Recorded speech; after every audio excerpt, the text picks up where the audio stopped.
కాబట్టి ముందు వరుసలో ఈ యొక్క కోర్ కమిటీ సభ్యులు ఎవరైతే ఉన్నారో వాళ్ళను కూర్చుండాల్సిందిగా రాష్ట్రీయ దగ్గర ఉన్నటువంటి వాళ్ళు సాయంత్రం వారికి మన యొక్క మహాధరణ కొనసాగుతుంది. కేసు తక్కువ ఉన్నాయి, వర్షం వచ్చే సూచన ఉన్నది కాబట్టి దయస్ దగ్గర ఎవరు ఉండదు. మీ యొక్క సీట్లను ఆపుబడి పెట్టుకుంటే మన యొక్క సమావేశాన్ని ప్రారంభించారు. కరెక్ట్ గా 12 గంటలకు మన యొక్క మహాధరణ ప్రారంభం కాబోతుంది. కాబట్టి మన యొక్క నాయకులు ఇప్పటికే రాజేందర్ గారు వచ్చారు, రాష్ట్ర అధ్యక్షులు గారు, డిసిఆర్ గారు, ఇతర జాతీయ సార్వత్రిక సభ్యులు అందరూ కూడా రాబోతున్నారు. కాబట్టి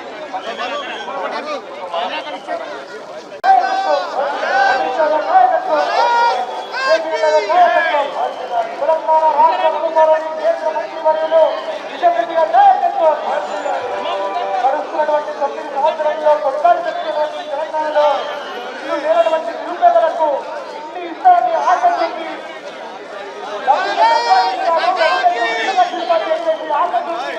ఆ డబుల్ బెడ్రూమ్ లేదు, డబ్బా లేదు. తర్వాత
జగనాలో కొల్లాపూర్ నడిపోతున్న కాషాయం జగనాలో శ్రీశైలం గౌడన్న నాయకత్వమున నడవాలో శ్రీశైలం గౌడన్న నాయకత్వమున నడవాలో జై మాతా భారత్ మాతా జనగణ మన జై వందే మాతరం జై జై మాతా భారత్ మాతా జనగణ మన జై వందే మాతరం సేవలో సాగుతున్నాడు శ్రీశైలమన్న హిందూ టైగర్ శ్రీశైలమన్న కేకేఎం ట్రస్ట్ స్థాపించి అలు పెరుగని సేవలు చేసిండు అతడే కూడా శ్రీశైలమన్న ఆపతి సంపతి ఏదేమైనా అన్నా అంటే అంతగా ఉంటాడు ప్రజల మనిషి శ్రీశైలం అన్న తెలిసిన వాడు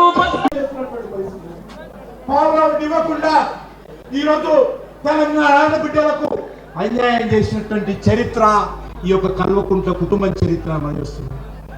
రెక్కాడైతే డొక్కాడైనటువంటి ఆడబిడ్డలు ఎంతో కష్టపడి పొదుపు సంఘాల్లో నిధులు దబవేసుకొని చిన్న చిన్న ఆసరగా కేంద్ర ప్రభుత్వం ఇస్తున్నటువంటి బ్యాంకుల ద్వారా రుణాలు తీసుకొని వాళ్ళు పొట్ట పోసుకుంటుంటే గతంలో ఉన్నటువంటి ప్రభుత్వాలు పావుల వడ్డిచ్చి రుణ భారం లేకుండా చూసేవాళ్ళు. ఆ యొక్క వడ్డీ భారం లేకుండా చూసేవాళ్ళు మహిళల మీద.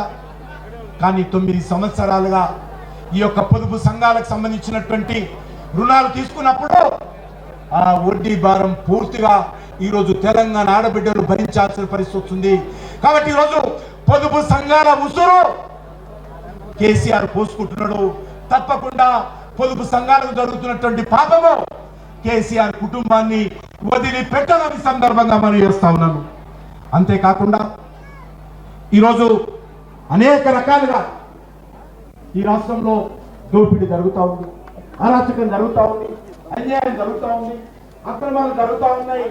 ఈరోజు కేసీఆర్ కుటుంబము ఎక్కడ దోపిడీ హైదరాబాద్. ప్రస్తుతం మనము సరూనగర్ కార్పొరేటర్ ఆకుల శ్రీవాణి గారితో ఉన్నాము. ఈ ధర్నా గురించి దీని విశేషాల గురించి మనం తెలుసుకుందాము. మేడం చెప్పండి, అసలు ఈ ధర్నా వల్ల కేసీఆర్ ప్రభుత్వం దిగొచ్చి డబుల్ బెడ్రూమ్ ఇస్తుందని మీరు అనుకుంటున్నారా? ప్రజలు పోరాటం చేయడము తప్పదు. మనము తెలంగాణ రాష్ట్రం కూడా ఈ పోరాటాలతోనే సాధించుకున్నాం కాబట్టి అదే పోరాటం మళ్ళా చేయాల్సి వస్తుంది. అది మన బ్యాడ్ లక్ అనుకోవాలి. కేసీఆర్ గారు ఏవైతే హామీలు ఇచ్చారో ప్రజల సంక్షేమం కోసం ఆ హామీలు ఏవి నెరవేర్చలేదు కాబట్టి ప్రజలు కూడా చైతన్యవంతులు కావాలి. ప్రజలు అందరం కూడా చేతు కలిపితే ఇప్పుడున్న ఈ అవినీతి ప్రభుత్వాన్ని గద్దెదించవచ్చు అన్న దాంట్లో మేము ఇవాళ మహాధర్నాకి పూనుకున్నాం. ఎన్నో సంక్షేమ పథకాలు గవర్నమెంట్ ఇస్తుందని వాళ్ళు చెప్తున్నారు. గృహలక్ష్మి కానీ, బీసీలోనే కానీ, మైనార్టీలోనే కానీ ఇప్పుడు ఇవన్నీ ఇస్తున్నాక కూడా ప్రభుత్వం దిగిపోతుందని మీరు అనుకుంటున్నారు? ప్రజాధనాన్ని ప్రభుత్వము స్కీముల పేర్ల మీద ప్రజల సంక్షేమం కోసం అని చెప్పి వాడుకుంటున్నారు. కానీ ఆ నిజంగా కూడా వాళ్ళు చెప్పిన ప్రతి ఒక్క పథకము ఒక్కొక్క రూపాయి నిజంగా కూడా ప్రజల వరకు చేరుతుందా? చిత్తశుద్ధితోటి గుండెపైన చేసుకొని టీఆర్ఎస్ నాయకులు కేసీఆర్ గారు, కేటీఆర్ గారు ఒక్కసారి ఆలోచించాలి. ప్రతి ఒక్క స్కీములో స్కామ్ నడుస్తుంది. అమలు ఆ స్కాములని అరికట్టే బాధ్యత కూడా కేసీఆర్ గారి ప్రభుత్వానికి ఉంది కదా. ఇప్పుడు బీసీ బంధు అని అన్నారు, అసలు అప్లికేషన్ ఫామ్సే ఇవ్వలేకుండానే డేట్ ముగిసిపోయింది. ఇన్కమ్ ట్యాక్స్ సర్టిఫికేట్ కోసమే 15 రోజులు అన్నారు. ఆ 15 రోజుల సమయంలోనే ఆ డేట్ పోయింది. మళ్ళీ గృహలక్ష్మి పథకం అన్నారు. గృహలక్ష్మి పథకం కూడా అప్లికేషన్స్ ఎక్కడ దొరుకుతాయో తెలియదు, ఆన్లైనా ఆఫ్లైనా తెలియదు, ఎంఆర్ఓకా జిహెచ్ఎంసీ కమిషనర్లకా తెలియదు. ఇవ్వాలంటే కూడా ఏమేమి పేపర్లు తీసుకుపోయి ప్రూఫ్స్ తీసుకుపోయి ఇవ్వాలో తెలియదు. ఇస్తే కూడా ఎప్పటి వరకు వస్తుందో తెలియదు. ఇదంతా కేవలం కేసీఆర్ గారు చేస్తున్న మాయ మాటలు, నాటకాలే. ప్రజా సంక్షేమం కోసం ఆలోచించే వాళ్ళైతే ఎట్లయితే ఆయన చేస్తున్న జూటా పని కోసం అని చెప్పి కోట్ల రూపాయలు ఖర్చు పెట్టి యాడ్లు అవి ఇస్తున్నారో అట్లాగే ప్రజల సంక్షేమం కోసం ఇంట్రడ్యూస్ చేసిన పథకాల గురించి కూడా ప్రజలకు మంచి చైతన్యవంతులు చేస్తే వాళ్ళకు ప్రయోజనం జరుగుతుంది. కానీ కేవలం ఆయన పాలాభిషేకాలు చేసుకోవడానికి అని చెప్పి, ఎలక్షన్ల కోసం ఓట్లు గుంజుకోవడానికి అని చెప్పి ఈ పథకాల పేర్లు చెప్పి ప్రజలను మాయమాటలు చెప్పి మోసం చేస్తున్నారు. కానీ ప్రజా సంక్షేమం కోసం మాత్రం ఏమీ చేయట్లేదు. ముఖ్యంగా డబుల్ బెడ్రూమ్ల గురించి ధర్నా జరుగుతుంది. ఈ డబుల్ బెడ్రూమ్లోనే మేము అనేక డబుల్ బెడ్రూమ్లు మేము ఇచ్చాము, త్వరలో ఇంకా ఇవ్వబోతున్నాము అని ముఖ్యంగా గవర్నమెంట్ అనేది చెప్తుంది. కానీ మీరేం ఆరోపిస్తున్నారు? ఇంతవరకు చాలా మందికి డబుల్ బెడ్రూమ్ రాలేదు, కన్స్ట్రక్షన్ అయ్యి చాలా వరకు పెండింగ్ పడిపోయాయి, పేదలకి అప్లికేషన్ ఎక్కడ చేసుకోవాలో కూడా తెలియదు అని మీరు చెప్తున్నారు. దీని మీద మీరు చెప్పండి. పేద ప్రజలకు డబుల్ బెడ్రూమ్ ఇల్లు ఇస్తాము, అల్లుడు వస్తే కాళ్ళు చాపుకొని ఒక రూమ్లో కూర్చోవాలి, అత్తొక రూమ్లో కూర్చోవాలి, బయట ఆవులని మేకలను కట్టుకోవాలని చెప్పి కేసీఆర్ గారు మంచి మంచి మాటలు చెప్పిండ్రు ఆ రోజు. అవే మాటలు నమ్మి కేసీఆర్ గారికి 2 సార్లు ప్రభుత్వంలో అధికారం ఇచ్చారు ప్రజలు. కానీ అయినా కూడా ఇప్పటికీ కూడా అదే పేద ప్రజలు అదే పూడి గుడిసెలో ఉంటున్నారు, అదే ఇరిగిపోయిన ఇళ్లలోనే ఉంటున్నారు. ఇప్పటికీ కూడా ఎవరికి డబుల్ బెడ్రూమ్ ఇల్లు రాలేదు, ఒక్క రూమ్ కూడా లేకుండా పోయింది. అల్లుడు వచ్చినప్పుడు కాళ్ళు చాపుకునే ఇల్లు దూరం, కానీ ఇప్పటికైతే ఎలాంటి వాళ్ళకి హామీ చేయలేదు. ఇచ్చిన డబుల్ బెడ్రూమ్ ఇళ్లలో కూడా లంచాలు తీసుకుంటారు. టీఆర్ఎస్ కండువా కప్పుకున్న నాయకులు కొంతమంది అధికారులు అందరు కలిసి ప్రజలను మోసం చేస్తున్నారు. వాళ్ళ నాయకులకు వాళ్ళకే ఇస్తున్నారు. ఇంకా లోకల్గా లేకున్న వాళ్ళకి కూడా డబుల్ బెడ్రూమ్ ఇల్లు ఇచ్చారు. పీఎం ఆవాస్ యోజన కింద కేంద్ర ప్రభుత్వం డబుల్ బెడ్రూమ్ ఇల్లు కట్టడానికి ఒక బ్లాక్కి 1,50,000 రూపాయలు ఇస్తే అవి కూడా వాళ్ళే తీసుకున్నారు, అవి కూడా వాళ్ళు డైవర్ట్ చేసిండ్రు. ఇప్పటికీ పీఎం ఆవాస్ యోజన కింద అప్లై చేసిన ప్రజలకి కూడా డబుల్ బెడ్రూమ్ ఇల్లు రాలేదు. ఇదంతా చిత్తశుద్ధితోటి ఓపెన్ ఫోరంలో క్లియర్గా పెట్టమనండి. మేము ఆరోపిస్తున్నాం, ప్రతిపక్షంగా మేము ఆరోపిస్తున్నాం, పాలక పక్షంగా వాళ్ళు మంచి చేస్తే నిజాలు బయట పెట్టమని చెప్పండి. అది ప్రజలే నిర్ణయిస్తారు, ఎవరు తప్పు ఎవరు రైట్ అని ప్రజలే నిర్ణయిస్తారు. రేపు రాబోయే ఎన్నికలలో వాళ్ళకు బుద్ధి చెప్తారు. అంతేగాని కేవలం మైక్ ఉంది కదా, నాకు మాట్లాడడానికి వచ్చు, నాకు తెలంగాణ భాష బాగొచ్చు అని చెప్పి ఊకే ఉట్టి మాటలు మాట్లాడితే ప్రజలు మాత్రం ఊరుకోరు. Thank you madam. ఈరోజు మన తెలంగాణ రాష్ట్రంలో డెవలప్ ఏమన్నా అయ్యిందా అంటే రియల్ ఎస్టేట్ డెవలప్ అయింది, లిక్కర్ దందా మాత్రం బాగా డెవలప్ అయింది. అదే లిక్కర్ కోసం అని చెప్పి షాప్ల కోసం అని చెప్తే అప్లికేషన్లు 15 రోజులు 3 నెలల ముందే చెప్తారు. మళ్ళీ కోకాపేటలో భూమి అమ్ముకోవాలి అని అనుకుంటే దానికి ఇన్ఫ్రాస్ట్రక్చర్, రోడ్లు, లైట్లు, డ్రైనేజీలు కోట్ల రూపాయలు ఖర్చు పెట్టి కోకాపేట భూమిని 100 కోట్లకు అమ్ముకుంటారు. మళ్ళీ వేరే భూములను అన్ని వేల పాట పెడతారు. ప్రభుత్వ భూములన్నీ గొల్లగొట్టేస్తారు. 111 జీవోని ఎత్తేసిండ్రు. కేవలం కేసీఆర్ గారు, కేటీఆర్ గారు రియల్ ఎస్టేట్ ఏజెంట్ల లాగా మారిపోయినారు, కానీ ప్రజాక్షేత్రంలో ప్రజా ప్రతినిధులుగా మాత్రం లేదు. ప్రజా సంక్షేమం కోసం మాత్రం వాళ్ళు పని చేయట్లేదు. Thank you. స్టార్ట్. ఇప్పుడు మనతో పాటు బీజేపీ నాయకులు, సీనియర్ నాయకులు రామచంద్రరావు గారు ఉన్నారు. ఈ ధర్నా యొక్క ముఖ్య ఉద్దేశం ఏంటి? డబుల్ బెడ్రూమ్లు ఎంతమందికి వచ్చాయి, ఎంతమందికి రాలేదు, మనం ఇలా ఈ మాటల్లో తెలుసుకుందాం. సార్ చెప్పండి. ధర్నా జరిగేది ఇది గతంలో మేము అనేక సార్లు ప్రభుత్వాన్ని గుర్తు చేసాం. దాదాపు లక్షల ఇల్లు కట్టిస్తా అని చెప్పి తెలంగాణలో పేద ప్రజలకు నియోజకవర్గానికి 1000 ఇల్లు కట్టిస్తా అని చెప్పేసి ఆ రోజు వాగ్దానం చేసినటువంటి ఒక కేసీఆర్ గారు ఈరోజు ప్రభుత్వం ఇంతవరకు పేద ప్రజలకు కొన్ని వేలు మాత్రమే ఇల్లు కట్టించారు. అది కూడా కొంతమందికి అందజేయలేదు. ఫర్ ఎగ్జాంపుల్ మల్కాజ్గిరి అసెంబ్లీ ఉన్నది, మల్కాజ్గిరి అసెంబ్లీ ఒక్క ఇల్లు కూడా కట్టలేదు. ఆ విధంగా అనేక నియోజకవర్గాలు ఉన్నాయి ఎక్కడైతే పేద ప్రజలకు ఒక్క ఇల్లు కూడా కట్టని పరిస్థితి. కానీ ఇవి కడతామని చెప్పేసి ప్రజల్ని మోసం చేస్తూ ఓట్లు తన్నుకొని ఇన్నాళ్ళు 9 సంవత్సరాలు అధికారంలో వచ్చారు, అధికారం చెలాయిస్తా ఉన్నారు. కాబట్టి ఈరోజు ప్రజలకు, పేద ప్రజలకు ఇల్లు ఇవ్వాలి. ప్రధానమంత్రి ఆవాస్ యోజన కింద లక్షలాది రూపాయలు, కోట్లాది రూపాయలు తెలంగాణకు ఇస్తూ ఉంటే ఆ రాశిని, ఆ ధనాన్ని కూడా దారి మళ్లించి డబుల్ బెడ్రూమ్ కట్టిస్తా అని చెప్పేసి ఇంతవరకు పేద డబుల్ బెడ్రూమ్ కట్టలేదు. కాబట్టి అటువంటి ఒక నేపథ్యంలో ఈరోజు ప్రభుత్వం డిమాండ్ చేసి ప్రభుత్వం పట్టించుకోకపోతే ధారణ చేయడానికి మేము సిద్ధంగా అయినాం. సార్, ఇప్పుడు మన రాష్ట్ర ప్రభుత్వం ముఖ్యంగా ఆరోపించేది ఏంటంటే కేంద్రం నుంచి ఎలాంటి నిధులు మనకు రావట్లేదు, వాళ్ళు ఎలాంటి ఒక్క రూపాయి కూడా మనకు ఇవ్వట్లేదు అని వాళ్ళు ఆరోపిస్తున్నారు. దానిపైన ఈరోజు ఆరోపణలు కేవలం ఆరోపణలు మాత్రమే. వాస్తవానికి ఎన్ని నిధులు ఇచ్చినామని చెప్పేసి మా దగ్గర లెక్క ఉంది. మొన్ననే కిషన్ రెడ్డి గారు కూడా పవర్ పాయింట్ ప్రకటన చేశారు. ఇప్పుడు కొన్ని చెప్పాలంటే మీకు ప్రధానమంత్రి ఆవాస్ యోజన కింద మేము దాదాపు 4,000 కోట్లు మేము ఇచ్చినాము. అదేవిధంగా కాళేశ్వరానికి నాబార్డ్ నుంచి దాదాపు 80,000 కోట్ల రూపాయలు మేము రుణాలు ఇచ్చినాము. హడ్కో నుంచి దాదాపు ఈ డబుల్ బెడ్రూమ్లకు మేము 4,000 కోట్ల రూపాయలు ఇచ్చినాము. ఈ రకమైనటువంటి ఒక కేంద్ర ప్రభుత్వం నుంచి 1,03,000 కోట్లతోనే జాతీయ రహదారులు ఇచ్చినాము. ప్రతి ఒక్క సెంట్రల్లీ స్పాన్సర్డ్ స్కీమ్ కింద కోట్లాది రూపాయలు ఈరోజు తెలంగాణ రాష్ట్ర ప్రభుత్వానికి ప్రతి స్కీమ్లో కూడా కేంద్ర ప్రభుత్వం ఒక వాటా ఉంటుంది. మేము నేషనల్ హెల్త్ మిషన్ కింద బస్తీ దవాఖానాలకు కూడా లక్షల కోట్లు ఇచ్చినాము. ముఖ్యంగా తెలంగాణ ప్రభుత్వం, కేంద్ర ప్రభుత్వం అమలుపరుస్తున్నటువంటి ఒక విధానాలు ఇక్కడ వాళ్ళు ఒక స్కీమ్స్ని ఇక్కడ ప్రజలకు రానియట్లేదు. ముఖ్యంగా ఏదైతే ఆయుష్మాన్ యోజన, ఆయుష్మాన్ పథకం అయితే ఏంది, ఆయుష్మాన్ భారత్ పథకం అయితే ఏంది, అదేవిధంగా 10% ఈడబ్ల్యూఎస్కు రిజర్వేషన్లు అయితే ఏంది, రైతులకు ఫసల్ బీమా యోజన అయితే ఏంది, ఇవన్నీ కూడా కేంద్ర ప్రభుత్వం నుంచి ఇక్కడ ప్రజలకు మేలు జరిగేటటువంటి ఒక పథకాలు ఈరోజు తెలంగాణ ప్రభుత్వం అవి అమలు పరచట్లేదు. ఇప్పటికే కోట్లాది రూపాయలు కోట్లాది రూపాయలు ఈరోజు తెలంగాణకు భారతీయ జనతా పార్టీ ప్రభుత్వం ఇవ్వడం జరిగింది. ఇంకా 3 నెలల్లో ఎలక్షన్స్ రాబోతున్నాయి సార్. బీజేపీ ఏ స్టాండ్ పైన నిలబడుతుంది? బీజేపీ ప్రభుత్వం వస్తుంది. బీజేపీ ప్రభుత్వం అదే స్టాండ్ మీద ఉంటుంది.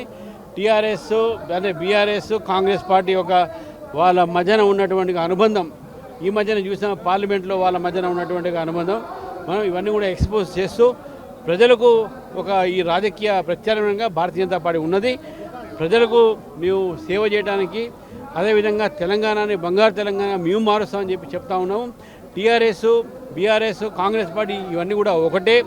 ప్రజల గురించి పట్టించుకోరు. కుంభకోణాలతో, కమిషన్లతో, వాటాలతో పూడ్చుకోపోయినటువంటి 2 పార్టీలని మేము ఓడించేటువంటి పూర్తి ప్రయత్నం చేస్తాం. Thank you. ప్రస్తుతం మనము మల్కాజ్గిరి మరియు మేడ్చల్ అధ్యక్షులు పన్నాల హరీష్ రెడ్డి గారితో మనం ఉన్నాం, బీజేపీ నాయకులు. ముఖ్యంగా ఇక్కడ జరిగే ధర్నా గురించి మనం ఆయన మాట్లాడి ఆయన ముఖ్య విశేషాలు ఏందో కనుక్కుందాం. సార్ చెప్పండి, ఇక్కడ జరిగే ధర్నా గురించి ఏంటి? డబుల్ బెడ్రూమ్ గురించి ముఖ్యంగా చేస్తున్నారు. కేసీఆర్ ప్రభుత్వం ఆల్రెడీ ఎన్నో డబుల్ బెడ్రూమ్ మేము పంచాము, ఇంకా పంచనీకి రెడీగా ఉన్నాయి, త్వరలో మేము ఇస్తామని అన్నారు. ఈ ధర్నా ముఖ్య ఉద్దేశం ఏంటి? హైదరాబాద్ నగరంలో 70% పైగా ప్రజలు ఇప్పటికి కూడా కిరాయిలలో ఉంటున్నారు. కేసీఆర్ ముఖ్యమంత్రి అయిన తర్వాత ఆయన ఎలక్షన్ ప్రామిస్ ఇది, సింగిల్ బెడ్రూమ్ ఇల్లు కాదు డబుల్ బెడ్రూమ్ ఇల్లు కట్టిస్తానని కేసీఆర్ చెప్పారు. ప్రజలు నమ్మి 6 సార్లు ఓటేశారు ఆయనకు. మరి 6 సార్లు ఓటేసిన తర్వాత మళ్ళీ 9 సంవత్సరాల తర్వాత ఎన్నికల దగ్గరకు వస్తున్నాయి. ఇంతవరకు డబుల్ బెడ్రూమ్ ఇల్లు ఇవ్వలేదు. కట్టామని చెప్తున్నారు, అది ఎక్కడ కట్టారో కూడా ఎవరికి తెలియదు.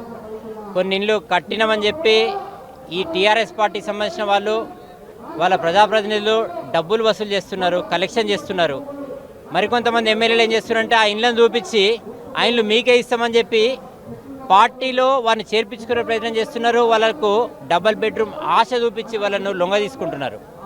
ఇప్పటికి కూడా నాడు కేసీఆర్ అయితే దుబాయ్ శేఖరు ముంబై నగరాన్ని చూపించి ఇదే దుబాయ్ అని చూపించిండో అట్లనే తెలంగాణ ప్రజలను ఇప్పటికి కూడా ఆయన ఒక మాయా ప్రపంచాన్ని చూపించి బంగారు తెలంగాణ అని చెప్పి ఆయన ఇల్లు బంగారం చేసుకున్నాడు. కానీ తెలంగాణ రాష్ట్రం బంగారం కాలే, తెలంగాణ ప్రజలు బంగారం కాలే. ఓన్లీ కేసీఆర్ కుటుంబం, కేసీఆర్ మంది మాగదులు, ఆయన అనుచరులు, ఆయన ఎంబటుండే వాళ్ళు మాత్రమే బంగారు తెలంగాణకు వచ్చిండ్రు. 100 కోట్ల రూపాయలకు కోకాపేటలో భూములు అమ్ముకున్నారంటే 100 కోట్ల రూపాయల పేరు మీద, ఎకరం పేరు మీద మోసం జరిగింది. ఇక్కడున్న బడుగు బలహీన ప్రజలకు ఈ తెలంగాణ రాష్ట్రం ఇప్పుడు అందుబాటులో లేదు. దళితులు మోసపోయారు, అడుగడుగున బలహీన వర్గాలు మోసపోయినాయి, నిరుద్యోగులు మోసపోయారు. డబుల్ బెడ్రూమ్ పేరు మీద ప్రజలందరూ మోసపోయారు. కేసీఆర్ను గద్దె దింపుతాం. ఆ గద్దె దింపడం కోసమే కిషన్ రెడ్డి గారి ఆధ్వర్యంలో ఈరోజు ఈ ధర్నా కార్యక్రమం ప్రారంభమైంది. తెలంగాణ రాష్ట్ర ప్రభుత్వం ఎన్నో సంక్షేమ పథకాలు ఇంట్రడ్యూస్ చేసింది. దళిత బంధు, బీసీ లోను, మైనార్టీ లోను, ఇప్పుడు గృహలక్ష్మి అని కొత్తగా ఇంట్రడ్యూస్ చేసింది. దానిపై మీ స్పందన? గృహలక్ష్మి అనే ఏదైతే స్కీమ్ పెట్టారో దానికి రేషన్ కార్డు ఉండాలా? 9 సంవత్సరాలు ఏదైనా రేషన్ కార్డు ఇయ్యక, రేషన్ కార్డు దిక్కులేని వాళ్ళు గృహలక్ష్మి పథకానికి ఎట్లా ఎలిజిబుల్ అవుతారు? దానికోసం మళ్ళీ వాళ్ళు ఎమ్మెల్యే దగ్గరికి వెళ్ళాలా, ఆ ఎమ్మెల్యే మళ్ళీ వాళ్ళని బెదిరియాలా, ఎమ్మెల్యే అనుచరు వాళ్ళ దగ్గర డబ్బులు తీసుకోవాలా. ప్రతి స్కీమ్ వెనక కమిషనే ఉంది. ఇవన్నీ స్కీమ్లని కమిషన్ స్కీమ్లే, అన్నీ కూడా ఎలక్షన్ కోసం చేస్తున్నాయే. కేసీఆర్ నమ్మద్దని తెలియజేస్తున్నా.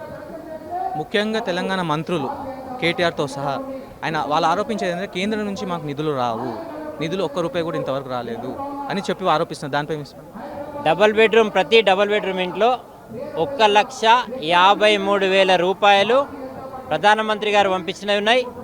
ప్రధానమంత్రి ఆవాస్ యోజన నుంచి వచ్చినాయి, కేంద్ర ప్రభుత్వ నిధులు అవి.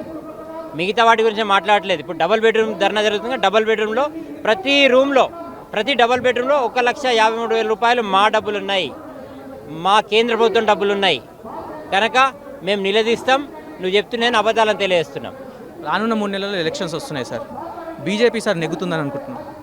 భారతీయ జనతా పార్టీ ఖచ్చితంగా అధికారంలోకి వస్తుంది, ఖచ్చితంగా వస్తుంది.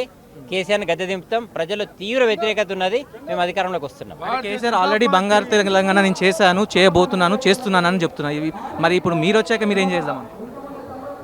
కేసీఆర్ చెప్పినట్టుగా మేము అబద్ధం మాటలైతే చెప్పాం. మేము 18 రాష్ట్రాల్లో మేము అధికారంలో ఉన్నాం. అక్కడ ఏ విధంగా పాలిస్తున్నామో ఇక్కడ అదే విధంగా పాలిస్తాం. అందరినీ ఒకే విధంగా చూస్తాం, ప్రజలందరినీ కూడా సమానంగా చూస్తాం. సబ్కా సాత్, సబ్కా విశ్వాస్, సబ్కా వికాస్ ఉంటుంది. Thank you sir.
ఇప్పుడు డబుల్ బెడ్రూమ్ కోసము మేము ఒక 250 మంది ఒక బస్తీలో ఇస్తే ఒక నలుగురికి మాత్రమే ఫోన్ చేసి మీకు అలాట్ అయిందని చెప్పారు.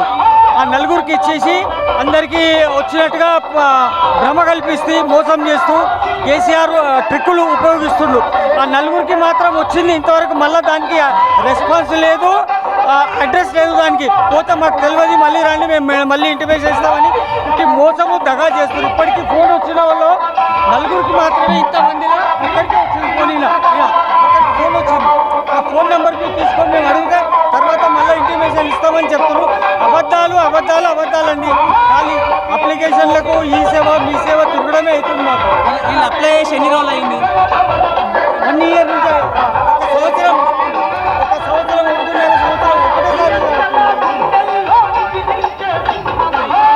18-19 నుంచి 18-19లో చేశారు. 19లో అంటే ఇంచుమించు 4 సంవత్సరాలు అవుతుంది. మళ్ళీ 18లో కేసీఆర్ గవర్నమెంట్ వచ్చినప్పుడు అప్పుడు చేశారు. దాని గురించి ఇంతవరకు ఏమీ లేదు. ఒకరికి ఇద్దరికి ఫోన్ చేయడము, మోసం చేయడము, ఆడవాళ్ళు ఇంకొంతమందిని ఎండలో తిప్పడం ఇదే పని అవుతుంది వాళ్ళు. కాబట్టి కేసీఆర్ వెంటనే ఈ బడుగులకు, దళితులకు, మైనార్టీలకు అందరికీ డబుల్ ఇల్లు కేటాయించాలని నేను భారతీయ జనతా పార్టీ తరఫున కోరుతున్నాను. Thank you sir. మేము గోషామైల్ కాన్స్టిట్యున్సీ నుంచి ఇక్కడ రావడం జరిగింది. ఈరోజు కేసీఆర్ ప్రజలకి ఎలాగ మోసం చేస్తున్నాడో మీరు ప్రజలు గమనించాలి. ఎందుకంటే ఈ డబల్ బెడ్రూమ్ విషయంలో ఏదైతే 16, 17, 18, 4, 5 సంవత్సరాల నుంచి పేద ప్రజలు డబల్ బెడ్రూమ్ వస్తుంది అనే ఆశతో ఉన్నారు. కానీ ఈరోజు చూస్తే వాళ్ళు ఆన్లైన్ చేసుకున్నా కూడా ఈరోజు వాళ్ళది రికార్డ్ అనేది, వాళ్ళ డేటా అనేది ఆన్లైన్లో చూపిస్తలేదు. ఇంటికి వచ్చి ఎంక్వైరీ చేస్తామని అక్కడ వాళ్ళు అధికారులు అనేది నిర్లక్ష్యం చేసి వాళ్ళ పేర్లకి తొలగించి అనేది ఈ రకంగా ప్రజలను మోసం చేస్తున్నారు. వీళ్ళు పేద పరిస్థితుల్లో అనేది ఉన్నారు. కాబట్టి ఈ కేసీఆర్ ఈ అబద్ధ పాలన ఏదైతే చేస్తున్నారు దీన్ని ఖండిస్తూ ఈరోజు Bharatiya Janata party double bedroom గురించి ఏదైతే ఇక్కడ ధర్నా చేయడం జరుగుతుందో, మాకు న్యాయం కావాలి. ఈ డబల్ బెడ్రూమ్కి న్యాయం కేవలం భారతీయ జనతా పార్టీ చేయగలుగుతుందనే ఒక ఉద్దేశంతో గోషామైల్ నియోజకవర్గం నుంచి చాలా మంది పేద ప్రజలు అనేది ఇక్కడ రావడం జరిగింది. మీరు చూడండి, వాళ్ళ అప్లికేషన్స్ పట్టుకొని డైరెక్ట్ ఇక్కడికి రావడం జరిగింది. దయచేసి కేసీఆర్ గారు, మీరు ఏదైతే పేద ప్రజలకు డబుల్ బెడ్రూమ్ ఇస్తా అని మీరు వాగ్దానం చేశారో వాళ్ళకి ఖచ్చితంగా డబుల్ బెడ్రూమ్ ఇవ్వాలి. ఎవరి పేర్లు అయితే దాంట్లో తొలగించారో వాళ్ళ పేర్లు దాంట్లో మళ్ళీ అనేది ఎంట్రీ చేసి పేద ప్రజలని ఐడెంటిఫై చేసి ఖచ్చితంగా వాళ్ళకి ఇవ్వాల్సిందిగా ఈ భారతీయ జనతా పార్టీ ఇక్కడ ధర్నా నిర్వహిస్తుంది. ఇక్కడ నుండి మీకు హెచ్చరిక నిర్వహిస్తున్నాము. భారత్ మాతా కీ జై.